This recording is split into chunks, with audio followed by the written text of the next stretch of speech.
ಶನ್ನೋ ಮಿತ್ರಶಂ ವರುಣಃ ಶನ್ನೋ ಭವತ್ವರ್ಯಮಾ ಶನ್ನ ಇಂದ್ರೋ ಬೃಹಸ್ಪತಿಃ ಶನ್ನೋ ವಿಷ್ಣುರುರುಕ್ರಮಃ ನಮೋ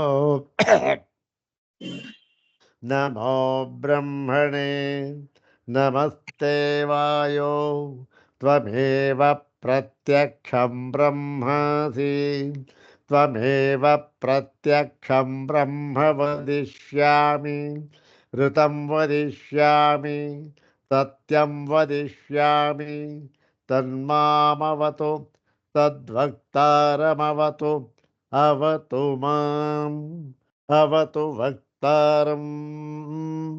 ಓಂ ಶಾಂತಿ ಶಾಂತಿ ಶಾಂತಿ. ಅಥ ಕೃಷ್ಣಯಜುರ್ವೇದೀಯ ತೈತ್ತಿರೀಯೋಪನಿಷದಿ ಆನಂದವಲ್ಲಿ. ಓಂ ಸಹನಾವವತು ಸಹನೌ ಭುನಕ್ತು ಸಹ ವೀರ್ಯಂಕರವಾವಹೈ ತೇಜಸ್ವಿನಾವಧೀತಮಸ್ತು ಮಾ ವಿದ್ವಿಷಾವಹೈ.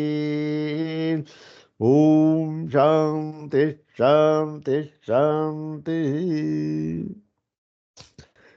ಕೃಷ್ಣ ಯಜುರ್ವೇದದ 2ನೆಯವಲ್ಲಿ ಆನಂದವಲ್ಲಿ, ಅದರಲ್ಲಿ 4ನೆಯ ಅನುವಾಕವನ್ನು ನಾವು ಹೀಗೆ ವಿಚಾರ ಮಾಡಬೇಕಾಗಿದೆ. ಇಲ್ಲಿಯ ತನಕ ಹಿಂದೆ ಏನು ಹೇಳಿತ್ತು, ಈ ಒಂದು ಮನೋಮಯಾತ್ಮನನ್ನ ಹೇಳಿ, ಎಲ್ಲಿಂದ ಅನ್ನಮಯ ಆತ್ಮನಿಂದ ಹಿಡಿದು ಅನ್ನಮಯ, ಪ್ರಾಣಮಯ, ಮನೋಮಯ ಅಂತ ಹೇಳಿ, ಅನ್ನಮಯ ಆತ್ಮ ಅವನಿಗೆ ಪುರುಷಾಕಾರವನ್ನು ಹೇಳಿ, ಆ ಅನ್ನಮಯ ಆತ್ಮನಿಗೆ ಆ ಪುರುಷಾಕಾರದಿಂದ ಇದ್ದಾನಲ್ಲ ಅವನಿಗೆ ಅವಯವಗಳು ಪ್ರತ್ಯಕ್ಷವಾಗಿ ಇದು ಇದು ಎಂದು ನಿರ್ದೇಶ ಮಾಡುವುದಕ್ಕೆ ಯೋಗ್ಯವಾಗಿವೆ. ಇದು ತಲೆ ಗಟ್ಟಿ ಮಾಡಿ ತೋರಿಸ್ಬಹುದು, ಇದು ಬಲಭಾಗ, ಇದು ಎಡಭಾಗ ಅಂತ ತೋರಿಸ್ಬಹುದು. ಅದೇ ರೀತಿ ಅವನನ್ನು ತುಂಬಿಕೊಂಡಿರುವಂತಹ, ಅವನಿಗೂ ಸೂಕ್ಷ್ಮವಾಗಿರ್ತಕ್ಕಂತಹ ಅದೇ ಪುರುಷಾಕಾರನಾಗಿರ್ತಕ್ಕಂತಹ ಪ್ರಾಣಮಯಾತ್ಮನನ್ನ ಹೇಳಿದರು. ಈ ಪ್ರಾಣಮಯಾತ್ಮನಿಗೆ ಅದೇ ಪುರುಷಾಕಾರವನ್ನು ಹೇಳಿದ್ದು ಹೇಗೆ? ಇಲ್ಲಿ ಅನ್ನಮಯಾತ್ಮನಂತೆ ಅವನ ಅವಯವಗಳನ್ನ ಇದು ಎಂಬುದಾಗಿ ನಿರ್ದೇಶ ಮಾಡಿ ತೋರಿಸುವುದಕ್ಕೆ ಆಗುವುದಿಲ್ಲ. ಇದೇನಿದು? ಇದೇನು ಎಲ್ಲ ಬರೀ ಕಾಲ್ಪನಿಕ ಅಷ್ಟೇ. ಯಾಕೆ ಪ್ರಾಣಮಯಾತ್ಮ ಯಾರು ನೋಡೋ ಹಾಗಿಲ್ಲ, ಅವನಿಗೆ ಅವನ ಶರೀರವನ್ನು ನೋಡೋ ಹಾಗಿಲ್ಲ. ಅನ್ನಮಯ ಆತ್ಮನ ಶರೀರವನ್ನು ನೋಡಬಹುದು ನಾವು, ಇವೆಲ್ಲ ಅನ್ನಮಯ ಶರೀರವೇ. ಹಾಗಾಗಿ ಆ ಪ್ರಾಣಮಯದನ್ನು ಹೇಳಿ, ಆ ಪ್ರಾಣಮಯ ಆತ್ಮ ಪ್ರತಿಯೊಂದಕ್ಕೂ ಆತ್ಮ ಆತ್ಮ ಅಂತ ಹೇಳಿದ್ರು. ಅದನ್ನು ವಿಚಾರ ಮಾಡಿದ್ರು. ವಿಚಾರ ಮಾಡಿ ಓಹೋ ಇಲ್ಲ ಇಲ್ಲ, ಈ ಪ್ರಾಣಮಯ ಆತ್ಮನಿಗಿಂತಲೂ ಸೂಕ್ಷ್ಮವಾಗಿ ಅವನನ್ನು ತುಂಬಿಕೊಂಡಿರುವಂತಹ ಇನ್ನೊಬ್ಬ ಆತ್ಮ ಇದ್ದಾನೆ, ಅವನು ಮನೋಮಯ ಆತ್ಮ ಅಂತ ಹೇಳಿ ಅವನಿಗೂ ಕೂಡ ಆ ಪುರುಷಾಕೃತಿಯನ್ನು ಹೇಳಿ, ಅವನಿಗೆ ಅವಯವಗಳನ್ನು ಹೇಳಿ, ಯಜಸ್ಸು ಅಂತಕ್ಕಂಥದ್ದು ಶಿರ, ಮತ್ತೆ ಈ ಮಿಕ್ಕ ಅವಯವಗಳಿಗೂ ಕೂಡ ವೇದದ ಭಾಗಗಳನ್ನ ಹೇಳಿ, ಏನು ಋಗ್ವೇದ ಯಜುರ್ವೇದ ಶಿರ ಆಯ್ತಲ್ಲ, ಇದು ಋಗ್ವೇದ, ಸಾಮವೇದ, ಅಥರ್ವವೇದ ಅಂತಕ್ಕಂಥದ್ದನ್ನ ಬ್ರಾಹ್ಮಣ ಅಂತ ಆದೇಶ ಆತ್ಮ ಅಂತ ಹೇಳಿ, ಅಥರ್ವಾಗಿ ಪುಚ್ಛ ಅಂತನ್ನುವುದನ್ನ ಅಂದ್ರೆ ಆ ಬಾಲದ ರೂಪದ ಬಾಲದಂತಿರುವ ಹೇಳಿ ಅದನ್ನ ಅಥರ್ವವೇದ ಅಂತ ಹೇಳಿ, ಅದಕ್ಕೆ ಒಂದು ಆತ್ಮನನ್ನ ಒಂದು ಇದನ್ನು ಕೊಟ್ಟರು. ಆ ಪುರುಷಾಕಾರವನ್ನು ಕೇಳಿ ಏನ್ ಮಾಡಿದ್ರು. ನಂತರ ಈಗ ನೋಡಿ, ಈ ಮನೋಮಯಾತ್ಮ ಇವನ ಒಂದು ವಿಶೇಷ ಏನು? ಅನ್ನಮಯಾತ್ಮ ಮತ್ತೆ ಪ್ರಾಣಮಯಾತ್ಮ, ಅನ್ನಮಯನಿಗಿಂತಲೂ ವಿಶೇಷ ಪ್ರಾಣಮಯಾತ್ಮ. ಯಾಕೆ? ಪ್ರಾಣಮಯಾತ್ಮ ಸ್ವಲ್ಪ ಅಲುಗಾಡಿದರೆ ಎಲ್ಲ ಇಂದ್ರಿಯಗಳು ಕೂಡ, ಅನ್ನಮಯಾತ್ಮನ ಎಲ್ಲ ಇಂದ್ರಿಯಗಳು ಕೂಡ ಅಲುಗಾಡಿರುತ್ತವೆ. ಯಾವುದು ಪ್ರಾಣಮಯ ಸ್ವಲ್ಪ ಅಲುಗಾಡಿದ್ರೆ ಅಲ್ಲಿಗೆ ಏನಾಯಿತು, ಅತ್ಯಂತ ಸೂಕ್ಷ್ಮ ಅಂತ ಆಯಿತು. ಈಗ ಹೀಗೆ ಈ ಮನೋಮಯನ ಸ್ವರೂಪ ಏನು, ಇವನ ಒಂದು ವಿಶೇಷ ಏನು, ಇವನ ಹೆಚ್ಚುಗಾರಿಕೆ ಏನು, ಇವನ ಮಹಿಮೆ ಏನು ಅಂತಕ್ಕಂಥದ್ದನ್ನ ಈಗ ಈ ಒಂದು ಮಂತ್ರದಲ್ಲಿ ಇದನ್ನು ಹೇಳ್ತಾ ಇದ್ದಾರೆ. ಈಗ ಅದು 4ನೆಯ ಅನುವಾಕ. ಅದೇ 4ನೇ ಅನುವಾಕ. ಆ 4ನೇ ಅನುವಾಕದಲ್ಲಿ ಅದರಲ್ಲಿ ಮೊದಲನೇ ಮಂತ್ರ 2ನೇ ಮಂತ್ರ ಅಂತ ಹೇಳೋದೇನು ಬೇಡ. ಇವಾಗ ಆ 4ನೇ ಅನುವಾಕವನ್ನೇ ಪೂರ್ತಿಯಾಗಿ ಹೇಳ್ಕೊಂಡ್ಬಿಡೋಣ. ಏನು ಮಾಡೋದು ನೋಡಿ. ಓಂ ತದಪ್ಯೇಷ ಶ್ಲೋಕೋ ಭವತಿ. ಓಂ ಯತೋ ವಾಚೋ ನಿವರ್ತಂತೆ ಅಪ್ರಾಪ್ಯ ಮನಸಾ ಸಹ ಆನಂದಂ ಬ್ರಹ್ಮಣೋ ವಿದ್ವಾನ್ ನ ಬಿಭೇತಿ ಕದಾಚನೇತಿ ತಸ್ಯೈಷ ಏವ ಶಾರೀರ ಆತ್ಮ ಯಃ ಪೂರ್ವಸ್ಯ ತಸ್ಮಾದ್ವಾ ಏತಸ್ಮಾನ್ಮನೋಮಯಾತ್ ಅನ್ಯೋಂತರ ಆತ್ಮ ವಿಜ್ಞಾನಮಯಃ ತೇನೈಷ ಪೂರ್ಣಃ ಸವಾಯೇಷ ಪುರುಷವಿಧ ಏವ ತಸ್ಯ ಪುರುಷವಿಧತಾಂ ಅನ್ವಯಂ ಪುರುಷವಿಧಃ ತಸ್ಯ ಶ್ರದ್ಧೈವ ಶಿರಃ ಋತಂ ದಕ್ಷಿಣಃ ಪಕ್ಷಃ ಸತ್ಯಮುತ್ತರಃ ಪಕ್ಷಃ ಯೋಗ ಆತ್ಮ ಮಹಃಪುಚ್ಛಂ ಪ್ರತಿಷ್ಠಾ ತದಪ್ಯೇಷ ಶ್ಲೋಕೋ ಭವತಿ. ಇದು ಈ ಒಂದು 4ನೆಯ ಅನುವಾಕ. ಈಗ ಪ್ರಕೃತ ಆ ಮನೋಮಯಾತ್ಮ ಹಿಂದೆ ಹೇಳಿದ್ರಲ್ಲ, ಆ ಮನೋಮಯಾತ್ಮನ ಹೆಚ್ಚುಗಾರಿಕೆಯನ್ನು ಹೇಳ್ತಾ ಇದ್ದಾರೆ. ಪ್ರಾಣಮಯಾತ್ಮ ಅನ್ನಮಯಾತ್ಮನಿಗಿಂತ ವಿಶೇಷ ಅವನು. ಇವನಿಗಿಂತಲೂ ಈ ಪ್ರಾಣಮಯಾತ್ಮನಿಗಿಂತಲೂ ವಿಶೇಷ ಇವನಲ್ಲಿ ಏನಿದೆ ಅಂತಕ್ಕಂಥದ್ದು ಈ ಒಂದು ಮಂತ್ರದಲ್ಲಿ ಹೇಳ್ತಾ ಇದ್ದಾರೆ. ಆ ಮಂತ್ರವನ್ನ ಮಾತ್ರ ಹೇಳ್ಕೊಂಡು ಅದಕ್ಕೆ ಪದಚ್ಛೇದ ಅನ್ವಯಾರ್ಥವನ್ನ ನೋಡೋಣ. ಯಾಕೆ ಇದು ಛಂದೋಬದ್ಧವಾಗಿರ್ತಕ್ಕಂಥ ಒಂದು ಮಂತ್ರ. ಅದು ಎಲ್ಲವೂ ಛಂದೋಬದ್ಧವಾಗಿರ್ತಕ್ಕಂಥದ್ದೇ. ಮತ್ತು ಏನು, ಓಂ ತದಪ್ಯೇಷ ಶ್ಲೋಕೋ ಭವತಿ ಯತೋ ವಾಚೋ ನಿವರ್ತಂತೆ ಅಪ್ರಾಪ್ಯ ಮನಸಾ ಸಹ ಆನಂದಂ ಬ್ರಹ್ಮಣೋ ವಿದ್ವಾನ್ ನ ಬಿಭೇತಿ ಕದಾಚನೇತಿ ತತ್ ಅಪಿ ಏಷಃ ಶ್ಲೋಕಃ ಭವತಿ. ತದಪ್ಯೇಷ ಶ್ಲೋಕೋ ಭವತಿ ಅಂತಕ್ಕಂಥದ್ದು. ಇಲ್ಲಿ ತತ್ ಅಪಿ ಅಂತಂದ್ರೆ ತಸ್ಮಿನ್ ವಿಷಯ ಅಂತ. ತಸ್ಮಿನ್ ವಿಷಯ ಅಂತಂದ್ರೆ ಕಸ್ಮಿನ್ ವಿಷಯ, ಯಾವ ವಿಷಯದಲ್ಲಿ ಅಂದ್ರೆ ಈ ಒಂದು ಮನೋಮಯಾತ್ಮ ಇದ್ದಾನಲ್ಲ ಅವನು ಮನೋಮಯಾತ್ಮನಃ ವಿಷಯೇ ಅಂತ ಅಷ್ಟೆ. ಆ ಮನೋಮಯಾತ್ಮ ವಿಷಯದಲ್ಲಿ ಈ ಒಂದು ಶ್ಲೋಕವು ಇದೆ. ಎಲ್ಲಿ? ಶ್ರುತಿಯಲ್ಲಿ. ಏನು ಶ್ಲೋಕ ಇದೆ ಅಂತಂದ್ರೆ ಈ ಶ್ಲೋಕ ಯತಃ ವಾಚಃ ನಿವರ್ತಂತೆ ಅಪ್ರಾಪ್ಯ ಮನಸಾ ಸಹ ಆನಂದಂ ಬ್ರಹ್ಮಣಃ ವಿದ್ವಾನ್ ನ ಬಿಭೇತಿ ಕದಾಚನ ಇತಿ. ಇದು ನೋಡಿ, ಈ ಹೆಚ್ಚುಗಾರಿಕೆ ಇದನ್ನ, ಈ ಮಂತ್ರವನ್ನ ಸಾಮಾನ್ಯವಾಗಿ ಏನು ಹೇಳ್ತಾರೆ, ಈ ಬ್ರಹ್ಮದ ವಿಷಯವನ್ನ ಕುರಿತು ಹೇಳುವಾಗ ಇದನ್ನು ಹೇಳ್ತಾರೆ ಪ್ರತಿಯೊಬ್ಬರೂ ಕೂಡ. ಹೌದು ತಾನೆ? ಅದು ಸಹಜವೂ ಆಗಿದೆ. ಯಥೋ ವಾಚೋ ನಿವರ್ತಂತೆ ಅಂತಕ್ಕಂಥದ್ದು ಬ್ರಹ್ಮಕ್ಕೆ ಹೊಂದುತ್ತೆ, ಬ್ರಹ್ಮದ ವಿಷಯವಾಗಿ ಹೇಳ್ತಕ್ಕಂಥ ಮಾತಿದು. ಆದರೆ ಇಲ್ಲಿ ಪ್ರಕೃತದಲ್ಲಿ ಯಾರಿಗೆ ಹೇಳಿದ್ದಾರೆ ಇದು ನೋಡಿ, ಯಾವ ವಿಶೇಷಣವನ್ನ ಲಕ್ಷಣವನ್ನ ಬ್ರಹ್ಮಕ್ಕೆ ಹೇಳಬೇಕೋ ಅದೇ ವಿಶೇಷಣವನ್ನ ಇಲ್ಲಿ ಯಾರಿಗೆ ಹೇಳಿದ್ದಾರೆ?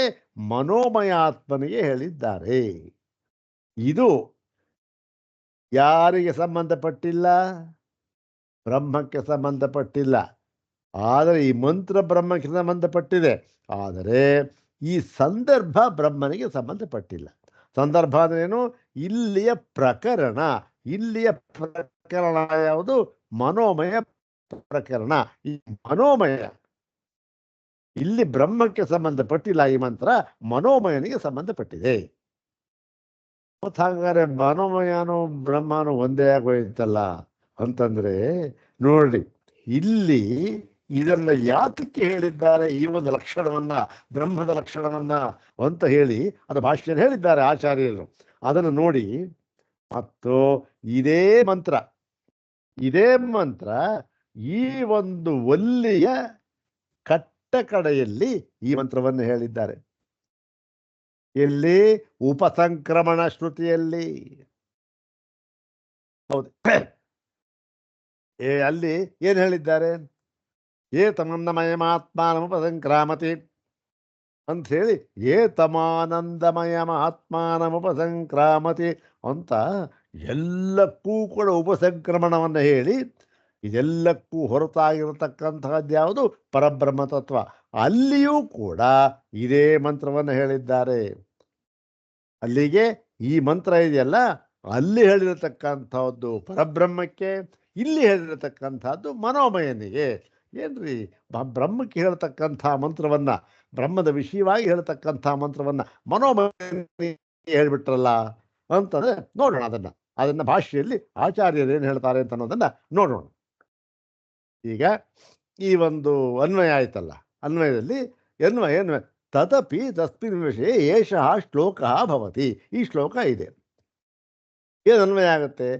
ಯತಃ ವಾಚಃ ಮನಸಾ ಸಹ ವಾಚಃ ತತ್ ಅಪ್ರಾಪ್ಯ. ತತ್ ಅಂತಕ್ಕಂಥದ್ದು ಯಾರು ಹೇಳಿದ್ರೆ ಇಲ್ಲಿ ಆ ಒಂದು ಮನೋಮಯಾತ್ಮನಿಗೆ ಹೇಳಿದ ಮಾತು. ಅಪ್ರಾಪ್ಯ ಅದನ್ನು ಪಡೆಯದೆ ನಿವರ್ತಂತೆ ಹಿಂತಿರುಗಿ ಬಿಡುತ್ತವೆ ಮಾತು. ಎಲ್ಲಿ? ಈ ಮನೋಮಯಾತ್ಮನಿಗೂ ಕೂಡ. ತಸ್ಯ ಬ್ರಹ್ಮಣೋ ವಿದ್ವಾನ್ ಅಂತೀಯಲ್ಲ, ಬ್ರಹ್ಮಣ ತಸ್ಯ ಆ ಬ್ರಹ್ಮವನ್ನ ತಸ್ಯ ಬ್ರಹ್ಮ ಆನಂದಂ, ಆ ಬ್ರಹ್ಮದ ಒಂದು ಆನಂದವನ್ನ ವಿದ್ವಾನ್ ತಿಳಿದವನು ಕದಾಚನ ಎಂದಿಗೂ ಕೂಡ ಯಾವತ್ತಿಗೂ ಕೂಡ ನ ಬಿಭೇತಿ, ಅವನು ಹೆದರುವುದಿಲ್ಲ, ಅವನಿಗೆ ಭಯ ಅಂತಕ್ಕಂಥದ್ದು ಇರೋದಿಲ್ಲ ಅಂತ ಹೇಳ್ತಾರೆ. ಇವೆಲ್ಲ ಪರಮಾತ್ಮನಿಗೆ ಅನ್ವಯವಾಗತಕ್ಕಂಥ ಮಾತುಗಳು. ಆದರೆ ಇಲ್ಲಿ ಯಾತಕ್ಕೆ ಇದನ್ನು ಹೇಳಿದ್ದಾರೆ, ಏನು ಅಂತಕ್ಕಂಥದ್ದನ್ನ ಭಾಷೆಯಲ್ಲಿ ನೋಡೋಣ. ಈಗ ಈ ಮಂತ್ರಕ್ಕೆ ಅರ್ಥ ಆಯ್ತಲ್ವಾ, ನೋಡೋಣ ಈಗ. ನೋಡಿ, ತದಪ್ಯೇಷ ಶ್ಲೋಕೋ ಭವತಿ. ಭಾಷ್ಯ: ತದಪಿ ಏಷಃ ಶ್ಲೋಕಃ ಭವತಿ. ತದಪಿ ಅಂದ್ರೇನು? ತಸ್ಮಿನ್ ವಿಷಯೇ, ಆ ವಿಷಯದಲ್ಲಿ. ಯಾವುದಲ್ಲಿ? ಮನೋಮಯಾತ್ಮನನ್ನು ತಿಳಿಸಿಕೊಡತಕ್ಕಂಥ ವಿಷಯದಲ್ಲಿ. ಇಲ್ಲಿ ಹಾಕಿದ್ದಾರೆ ಮನೋಮಯಾತ್ಮ ಪ್ರಕಾಶಕ. ಆ ಮನೋಮಯಾತ್ಮನನ್ನು ಹೇಳ್ತಕ್ಕಂಥ ಪ್ರಕರಣದಲ್ಲಿ ಏಷಃ ಶ್ಲೋಕಃ ಭವತಿ, ಈ ಒಂದು ಶ್ಲೋಕವೂ ಇದೆ ಅಂತ ಹೇಳಿ. ಯಾವುದದು? ಯತೋ ವಾಚೋ ನಿವರ್ತಂತೆ ಅಪ್ರಾಪ್ಯ ಮನಸಾ ಸಹ ಅಂತ.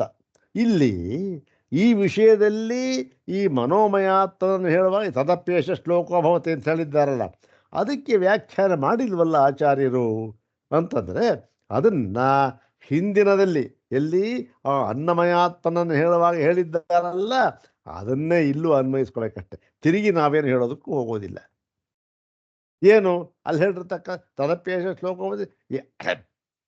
ಆ ಅನ್ನಮಯಾತ್ಮನಿಗಿಂತಲೂ ಕೂಡ ಮೇಲಾಗಿ ಈ ಒಂದು ಪುರುಷಾಕಾರನಾದ, ಸೂಕ್ಷ್ಮನಾದ ಮತ್ತು ಅನ್ನಮಯಾತ್ಮನನ್ನು ಪೂರ್ಣವಾಗಿ ವ್ಯಾಪಿಸಿರತಕ್ಕಂಥ, ಅವನ ಒಳಗೆ ಇರತಕ್ಕಂಥ ಅಂತರಾತ್ಮ, ಅವನ ಒಳಗೆ ಅನ್ನಮಯಾತ್ಮನ ಅಂತರಾತ್ಮನೂ ಆಗಿರತಕ್ಕಂಥ ಪ್ರಾಣವೇಂದ್ರನ್ನು ಹೇಳಿದಾರಲ್ಲ, ಅದನ್ನೇ ಇಲ್ಲೂ ಉಳ್ಕೊಬೇಕು.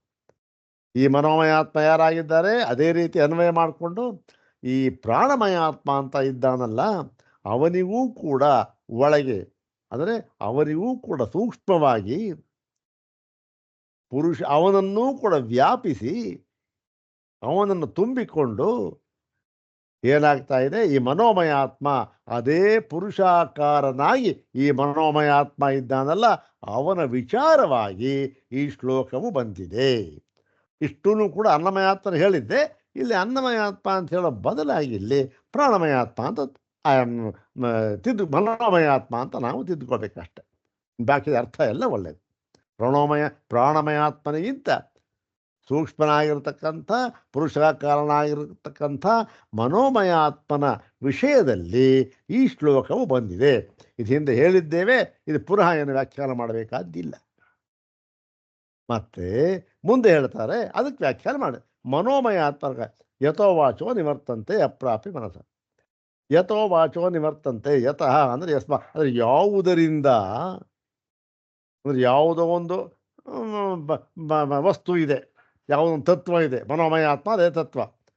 ಅದು ಯಾವುದರಿಂದ ವಾಚೋ ನಿವರ್ತಂತೆ, ವಾಚೋ ನಿವರ್ತಂತೆ ವಾಕುಗಳು ಹಿಂದಿರುಗಿ ಬಿಡುತ್ತವೆಯೋ, ಅದೇನು ಅದನ್ನು ಗ್ರಹಿಸಲಾಗದೆ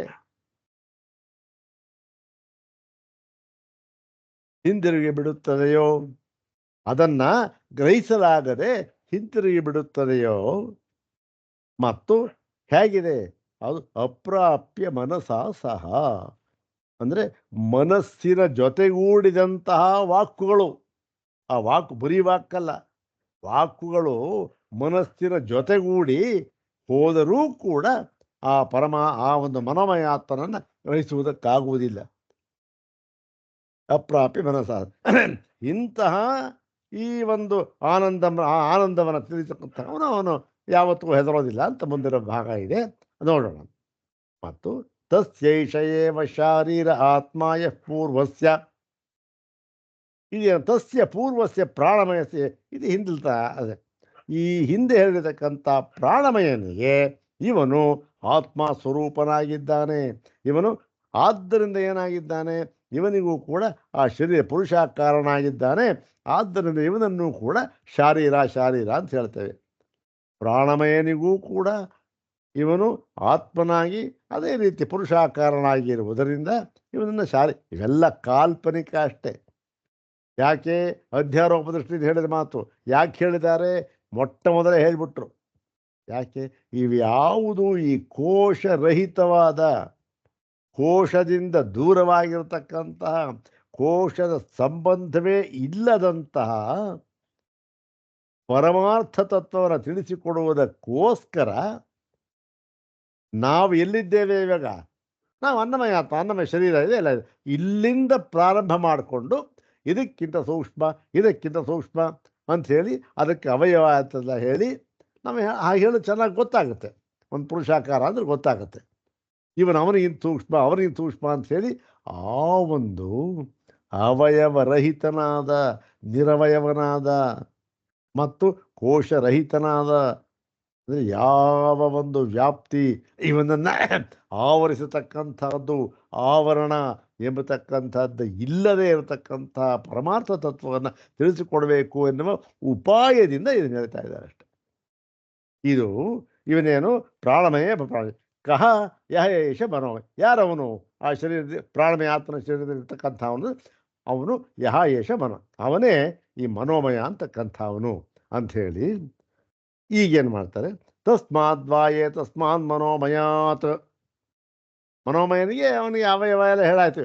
ಯಜುರೇವ ಶಿರಹಾರ ದಕ್ಷಿಣ ಪಕ್ಷ ಸಾಮೋತ್ತರ ಹೇಳ್ತಲ್ಲ, ಅವೆಲ್ಲ ಆಯಿತು. ಈಗ ತಸ್ಮಾತ್ ಮನೋಮಯಾತ್, ತಸ್ಮಾನ್ ಮನೋಮಯಾತ್ ಅನ್ಯೋಂತರ ಆತ್ಮ ವಿಜ್ಞಾನಮಯ ತೇನೈಷ ಪೂರ್ಣ. ಈ ಮನೋಮಯ ಇದ್ದಾನಲ್ಲ, ಇವನು ಯಾರಿವನು ಅಂತಂದರೆ ಇವನು ಪರಿಚ್ಛಿನ್ನ, ಅವನು ಹೇಳ್ದ ಅವಯವ ಹೇಳ್ದ. ಇವನಿಗಿಂತ ಇನ್ನೊಬ್ಬ ಆತ್ಮ ಇದ್ದಾನೆ, ವಿಜ್ಞಾನಮಯ ಆತ್ಮ. ಅವನು ಇವನಿಗೂ ಒಳಗಡೆ ಇದ್ದಾನೆ.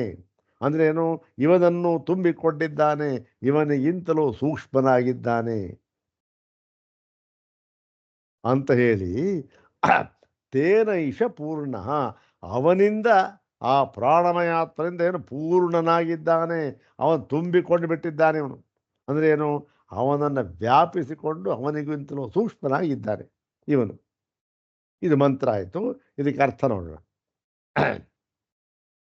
ತಸ್ಮಾತ್ ಇತ್ಯಾದಿ ಪೂರ್ವವತ್ತು. ತಸ್ಮಾನ್ ಮನೋಮಯಾತ್ ಅದು ಹಿಂದಲೇ ವ್ಯಾಖ್ಯಾನ ಮಾಡಿದೇನು, ಏನಿಲ್ಲ.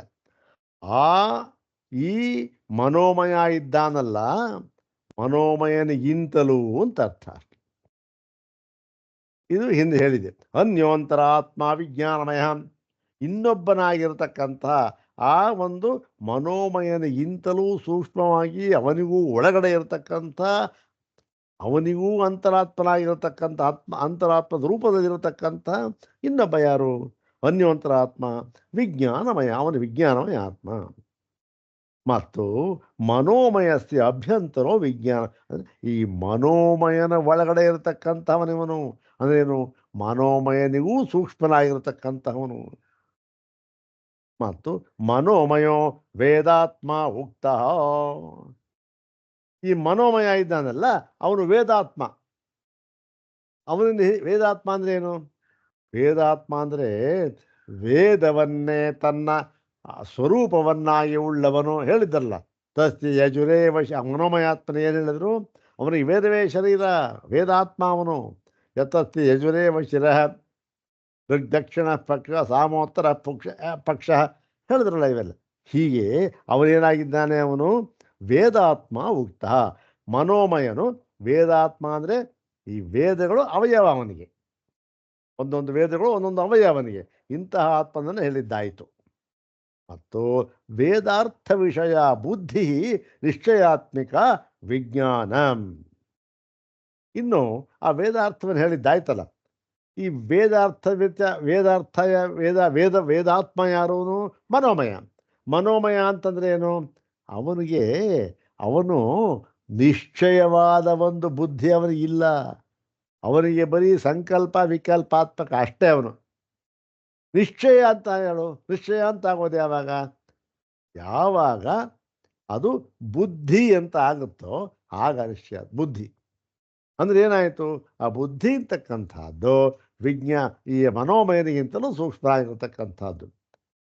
ವಿಜ್ಞಾನ ಅಂತಂದ್ರೆ ಒಂದೇ, ಬುದ್ಧಿ ಅಂತಂದ್ರೆ ಒಂದೇ ಅಂತ ಹೇಳಿ ವೇದಾರ್ಥ ವಿಷಯ ಬುದ್ಧಿ, ವೇದಾರ್ಥ ವಿಷಯವಾಗಿರತಕ್ಕಂಥ ಬುದ್ಧಿ ಇದೆಯಲ್ಲ, ಅದು ಯಾವುದು? ನಿಶ್ಚಯಾತ್ಮಿಕ ವಿಜ್ಞಾನ. ಎಲ್ಲ ವಿಷಯಗಳನ್ನು ಕೂಡ ತೂಗಿ ನೋಡಿ ನಿರ್ಧಾರ ಮಾಡಿ, ಓ ಇದು ಹೀಗೆ ಅಂತ ನಿರ್ಣಯ ರೂಪವಾಗಿ ನಿರ್ಣಯಾತ್ಮಕವಾಗಿ ಹೇಳತಕ್ಕಂಥ ಸಾಮರ್ಥ್ಯ ಹೇಳ್ತಕ್ಕಂಥದ್ದು ಬುದ್ಧಿಗೆ. ಅವನಿಗೆ ವಿಜ್ಞಾನಮಯ, ಅವನೇ ವಿಜ್ಞಾನ. ಮತ್ತು ತಚ್ಚ ಅಧ್ಯವಸಾಯ ಲಕ್ಷಣಂ ಅಂತಃಕರಣಸ್ಯ ಧರ್ಮ. ಮತ್ತು ಆ ಒಂದು ವಿಜ್ಞಾನ ಇದೆಯಲ್ಲ, ಅವನ ಅಧ್ಯವಸಾಯ ಅಂತಂದ್ರೆ, ಅಧ್ಯವಸಾಯ ಅಂದ್ರೆ ನಿಶ್ಚಯ ಅಂತಕ್ಕಂಥದ್ದು. ಆ ನಿಶ್ಚಯವಾದ ಒಂದು ಸ್ವರೂಪ, ನಿಶ್ಚಯ ಮಾಡ್ತಕ್ಕಂಥ ಒಂದು ಶಕ್ತಿ ಸ್ವರೂಪ ಇದೆಯಲ್ಲ, ಇದರಿಂದ ಅವನೇನಾಗಿದೆ? ಅದು ಯಾವ ಧರ್ಮ? ಅದು ಅಂತಃಕರಣದ ಧರ್ಮ. ಅಂತಃಕರಣವೇ ಯಾವಾಗ ಅದು ನಿಶ್ಚಯಾತ್ಮಕವಾದ ಒಂದು ನಿರ್ಧಾರವನ್ನು ತೆಗೆದುಕೊಳ್ಳುವುದಕ್ಕೆ ಸಮರ್ಥವಾದಾಗ ಬುದ್ಧಿ ಎನಿಸ್ಕೊಳ್ಳುತ್ತಷ್ಟೆ. ಆ ಒಂದು ಪ್ರಕರಣಕ್ಕೆ, ಆ ಒಂದು ಸ್ಥಿತಿಗೆ ಹೆಸರು ಬುದ್ಧಿ ಅಂತ ಹೆಸರು. ಆಗ ಬುದ್ಧಿ ಅನ್ಸ್ಕೊಳ್ಳುತ್ತೆ. ಇಲ್ಲ, ಶಕ್ತಿ ಬಂದಿಲ್ಲ, ಇನ್ನೂ ಸಂಕಲ್ಪ ವಿಕಲ್ಪ ಅಂತ ಮನಸ್ಸು ಅನಿಸ್ಕೊಳ್ಳುತ್ತಷ್ಟೆ ವಿಜ್ಞಾನ ಅಂತಃಕರಣ. ಮತ್ತು ಅಧ್ಯವಸಾಯ ಲಕ್ಷಣ ಅಂತಃಕರಣಸ್ಯ ಧರ್ಮ. ಅಂತಃಕರಣ ಮತ್ತು ತನ್ಮಯ ನಿಶ್ಚಯ ವಿಜ್ಞಾನೈ ಪ್ರಮಾಣ ಸ್ವರೂಪೈ ನಿರ್ವರ್ತಿತ ಆತ್ಮ ವಿಜ್ಞಾನಮಯ. ಹೀಗೆ ಈ ಅಂತಃಕರಣದ ಧರ್ಮ ತನ್ಮಯ ಅಂತಂದ್ರೆ ಅದೇ ಪ್ರಚುರವಾಗಿರ್ತಕ್ಕಂಥದ್ದು. ಯಾವುದದು? ಅಧ್ಯವಸಾಯ, ನಿಶ್ಚಯಾತ್ಮಿಕ ಬುದ್ಧಿ, ನಿಶ್ಚಯಾತ್ಮಕತ್ವ. ಇದು ಪ್ರಚುರವಾಗಿ ಇರ್ತಕ್ಕಂಥದ್ದೇನು? ನಿಶ್ಚಯ ವಿಜ್ಞಾನೈ ಪ್ರಮಾಣ ಸ್ವರೂಪೈ. ಹೀಗೆ ನಿಶ್ಚಯ ವಿಜ್ಞಾನ ಅಂತಂದ್ರೆ ಒಂದೇ, ಪ್ರಮಾಣಭೂತವಾದ ಜ್ಞಾನ ಅಂದ್ರೂ ಒಂದೇ. ಅದೇ ನಿಶ್ಚಯ ತಾನೆ, ಪ್ರಮಾಣಭೂತವಾದ ಜ್ಞಾನ. ಅದು ಇದರಿಂದ ನಿರ್ವರ್ತಿತ ಆತ್ಮ ವಿಜ್ಞಾನ, ಉಂಟಾಗಿರತಕ್ಕಂತಹ ಆತ್ಮ ಯಾರು? ಅವನು ವಿಜ್ಞಾನವೇ. ಇಂತಹ ಒಂದು ಶಕ್ತಿ, ಪ್ರಮಾಣ ಸ್ವರೂಪವಾದ ಒಂದು ನಿಶ್ಚಯ ಜ್ಞಾನ, ನಿಶ್ಚಯಾತ್ಮಿಕ ಬುದ್ಧಿ ಇದೆಯಲ್ಲ, ಇದರಿಂದ ಉಂಟಾಗಿರ್ತಕ್ಕಂಥದ್ದು ಅವನು. ಮತ್ತು ಪ್ರಮಾಣ ವಿಜ್ಞಾನ ಪೂರ್ವಕ ಯಜ್ಞಾಧಿ ತಾಯತೆ. ಅಂದ್ರೇನು? ಇವಾಗ ಈ ಪ್ರಮಾಣ ಅಂತಕ್ಕಂಥದ್ರೆ ಏನು ಪ್ರಮಾಣ? ಆಗಮ ಪ್ರಮಾಣ. ಒಂದು ಯಜ್ಞ ಮಾಡ್ದ, ಏನಪ್ಪ ಪ್ರಮಾಣ? ಇಂಥ ಫಲ ಬರುತ್ತೆ ಅಂದ. ಪ್ರಮಾಣ ಏನು? ಪ್ರಮಾಣ ಅಂದರೆ ಆಗಮ ಪ್ರಮಾಣ. ಯಾವುದೋ ಲೋಕಾಂತರದ ಒಂದು ಫಲಕ್ಕೆ ಪ್ರತ್ಯಕ್ಷ ಪ್ರಮಾಣ ಆಗೋದಿಲ್ಲ. ಅನುಮಾನ ಪ್ರಮಾಣವೇ ಈ ಆಗಮ ಪ್ರಮಾಣವೇ ಆಗಬೇಕು. ಹೀಗೆ ಯಾವ ಒಂದು ಕರ್ಮವನ್ನು ಮಾಡಿದರೂ ಕೂಡ ಈ ಪ್ರಮಾಣವನ್ನು, ಈ ಪ್ರಮಾಣ ಪ್ರಮಾಣ ಜ್ಞಾನ ಇಟ್ಕೊಂಡೇ ಎಲ್ಲ ಕರ್ಮವನ್ನು ಮಾಡ್ತಾರೆ. ಪ್ರಮಾಣ ಜ್ಞಾನ ಇನ್ನೇನು, ಆಗಮ ಹೇಳ್ತಾ ಇದೆ ಇಂಥ ಫಲ ಬರುತ್ತೆ ಅಂತ, ಅದನ್ನ ಇಟ್ಕೊಂಡೇ ಆ ಕರ್ಮವನ್ನು ಮಾಡ್ತಾನೆ ಅಷ್ಟೆ ಅಂತ ಹೇಳಿ. ಅದರಿಂದ ಏನಾಗುತ್ತೆ, ಅದನ್ನು ಪ್ರಮಾಣ ಅಂತ ಅನಿಸ್ಕೊಳ್ಳುತ್ತೆ. ಮತ್ತು ವಿಜ್ಞಾನಪೂರ್ವಕವಾಗಿ ವಿಜ್ಞಾನಿತಾಯಿತು.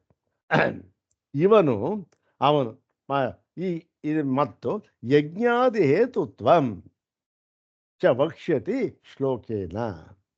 ಮತ್ತು ಯಜ್ಞವೇ ಮುಂತಾದದಕ್ಕೆ ಯಜ್ಞಾದಿ, ಯಜ್ಞ ಅದಕ್ಕೆ ಸಂಬಂಧಪಟ್ಟ, ಅದಕ್ಕೆ ಈ ಪೂರಕವಾಗಿರ್ತಕ್ಕಂಥ ಬೇಕಾದಷ್ಟು ಕರ್ಮಗಳಿವೆ. ಅದಕ್ಕೆ ಹೇತುತ್ವಂ ಅಂದೇನು, ಕಾರಣವಾಗಿರತಕ್ಕಂತಹ ಆ ಒಂದು ಯಜ್ಞವೇ ಮುಂತಾದದ್ದಕ್ಕೆ ಕಾರಣವಾಗಿರತಕ್ಕಂತಹ ಅದು ಯಾವುದೋ ಒಂದು ತತ್ವ ಇದೆಯಲ್ಲ, ಅದನ್ನ ಈ ಮುಂದೆ ಇನ್ನು ಮುಂದೆ ಹೇಳ್ತಾರದ್ದು. ಮುಂದೆ ಈ ಶ್ಲೋಕದಿಂದ, ಶ್ಲೋಕ ಅಂದರೆ ಮಂತ್ರ ಅಂತ ಅರ್ಥ, ಮಂತ್ರದಿಂದ ಹೇಳಿಯೂ ಇರುತ್ತೆ. ಅದನ್ನು ಹೇಳು ಇದ್ದಾರದ್ದು. ಯಜ್ಞಾದ ಹೇತುತ್ವಂಚ ವಕ್ಷತಿ ಶ್ಲೋಕೇನ, ಶ್ಲೋಕಪೂರ್ವಕವಾಗಿ ಅದನ್ನು ಕಂಠೋಕ್ತವಾಗಿ ಹೇಳಿಯೂ ಇದ್ದಾರೆ ಅಂತಕ್ಕಂಥದ್ದು. ಇದು ಈ ವಿಜ್ಞಾನಮಯ ಆತ್ಮನ ಒಂದು ಲಕ್ಷಣ. ಇದು ಇನ್ನು ಮುಂದೆ ಏನು ಹೇಳ್ತಾರೆ ಅಂತಂದರೆ, ಇನ್ನು ಮುಂದೆ ಹೇಳ್ತಕ್ಕಂಥದ್ದು ಅನ್ನಮಯನಿಗೆ ಏನು ಹೇಳಿದ್ರು, ಯಾವುದು ಅವಯವ ಅದೇ, ಪ್ರಾಣಮಯನಿಗೆ ಅವಯವ ಒಂದು ಪುರುಷಾಕಾರ ಹೇಳಿದ್ರು ಅದೇ, ಮನೋಮಯನಿಗೆ ಹೇಳಿದ್ರು ಅದೇ, ಇವನಿಗೂ ಅದೇ ಆ ಪುರುಷಾಕಾರ ಅಂತ ಹೇಳಿ. ಆ ಪುರುಷಾಕಾರ ಅಂತ ಹೇಳಿದಾಗ ಆ ಅವಯವ ಯಾವುದು ಅಂತಕ್ಕಂಥದ್ದು ವಿಜ್ಞಾನಮಯ ಆತ್ಮನಿಗೆ ಹೇಳ್ತಾರೆ. ಅದು ಈ ಮಂತ್ರ. ಒಂದೊಂದು ಇವೆಲ್ಲ ಏನು ಅಂದರೆ, ಇದು ಅಂತ ಬೆಟ್ಟು ಮಾಡಿ ತೋರಿಸೋದಕ್ಕಾಗೋದಿಲ್ಲ, ಕಾಲ್ಪನಿಕ ಎಲ್ಲ ಬಟ್ ಇದು ಯಾವುದಕ್ಕೆ ಹೇಳಿದ್ದಾರೆ ಅಂತಂದರೆ, ಇದನ್ನು ಹೇಳಿರ್ತಕ್ಕಂಥದ್ದು ಉಪಾಯವಾಗಿ ಹೇಳಿದ್ದಾರೆ ಅಷ್ಟೆ. ಯಾವುದಕ್ಕೆ ಉಪಾಯವಾಗಿ? ಯಾವುದರ ಹಂಗೂ ಇಲ್ಲದ, ಕೋಶದ ಹಂಗಿ ಇಲ್ಲ, ಮತ್ತೆ ಯಾವ ವಿಧವಾದ ಕರ್ತೃ ಕರ್ಮ ಕ್ರಿಯೆ ತ್ರಿಪುಟಿಯ ಹಂಗೂ ಇಲ್ಲದೆ ಇರತಕ್ಕಂಥ ಆ ಒಂದು ತತ್ವ ತಿಳಿಸಿಕೊಡಬೇಕು ಎನ್ನುವುದಕ್ಕೆ ಉಪಾಯವಾಗಿ ಇದನ್ನು ಹೇಳ್ತಾ ಇದ್ದಾರೆ.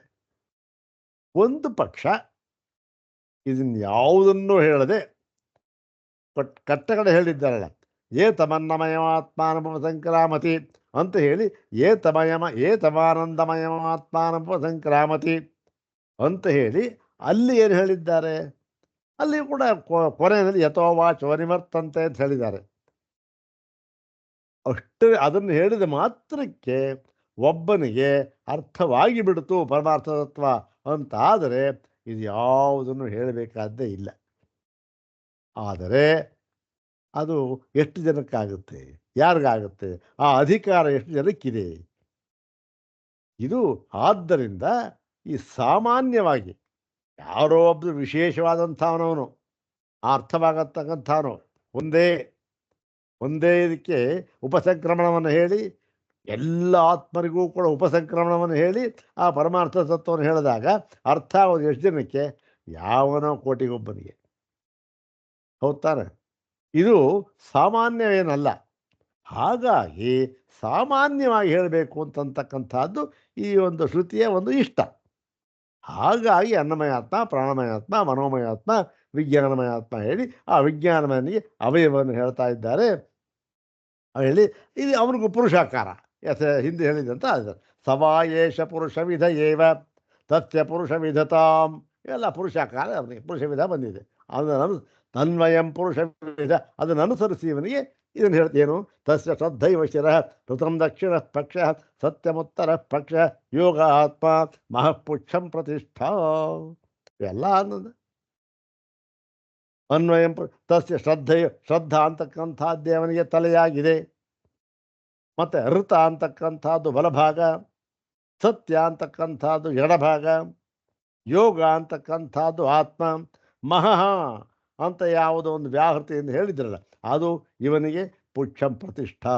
ನೋಡಿ, ಮಹಃ ಪುಚ್ಛಂ ಪ್ರತಿಷ್ಠಾ ಅಂತ ಹೇಳಿ ಮೊದಲನೇ ವಲ್ಲಿಯಲ್ಲಿ ಆ ಮಹಃ ಎಂಬತಕ್ಕಂಥ ಒಂದು ಹೆಚ್ಚುಗಾರಿಕೆಯನ್ನು ಹೇಳಿದರು.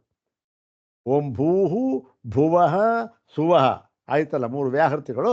ಮಹಃ ಅಂತ ಹೇಳಿ ಆ ಮಹಃ ಅಂತಕ್ಕಂಥದ್ದು ಏನು ಹೇಳುತ್ತೆ, ಈ ಒಂದು ಅದು ಪರಬ್ರಹ್ಮ ತತ್ವವನ್ನೇ ಹೇಳುತ್ತೆ. ಹಿರಣ್ಯಗರ್ಭ ಬ್ರಹ್ಮ ಉಪಾಸನೆ ಆದರೆ ಹಿರಣ್ಯಗರ್ಭ ಬ್ರಹ್ಮ ಅಂತ ಹೇಳಿದ್ವಿ. ಎಲ್ಲದಕ್ಕೂ ಅದು ಆಧಾರವಾಗಿರ್ತಕ್ಕಂಥದ್ದು ಮಹಾ ಇದೆಯಲ್ಲ, ಅದನ್ನು ಇಲ್ಲಿ ಆಧಾರವಾಗಿದೆ ಅಂತ ಹೇಳ್ತಾ ಅದನ್ನೇ ಅಂತ ಹೇಳ್ತಾರೆ. ಇದಕ್ಕೆ ಏನೋ ಒಂದು ಭಾಷ್ಯ ಒಂದು ಇದೆ ಹಳೆಯದಿತ್ತಲ್ಲ, ಅದೇ ವಿಧವಾಗಿದೆ. ಇದನ್ನು ಮುಂದಿನ ಭಾಗದಲ್ಲಿ ನೋಡೋಣ. ಓಂ ಶಾಂತಿ ಶಾಂತಿ ಶಾಂತಿ. ಓಂ ತತ್ಸತ್.